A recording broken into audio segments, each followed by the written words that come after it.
জানতো কবরের মুখ ভারী পাথরে বন্ধ করা আছে। তারা ভাবছিল কেমন করে সেই ভারী পাথর তারা সরাবে।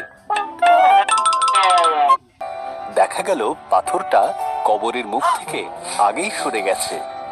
যিশুর পবিত্র দেহ সেখানে ছিল না, আর সেখানে স্বর্গদূতেরা ছিল। স্বর্গদূতেরা বলল, যিশু বেঁচে উঠেছেন, যাও তার শিষ্যদের গিয়ে বলো। পিতর ও যোহন দৌড়ে গেল সেই কবরস্থানে যিশুকে দেখবে বলে। কবরের সব কাপড়ই তারা পেল, তবে যিশুকে পেল না। গভীর চিন্তা নিয়ে তারা ফিরে এলো, একসাথে জড়ো হলো। এই পুরো ঘটনা নিয়ে নিজেরা আলোচনা করতে লাগলো। এমন সময় যিশু তাদের দেখা দিলেন।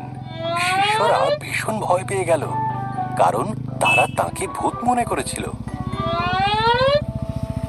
ভয় পেও না, আমার হাত পা দেখো, এটা আমি।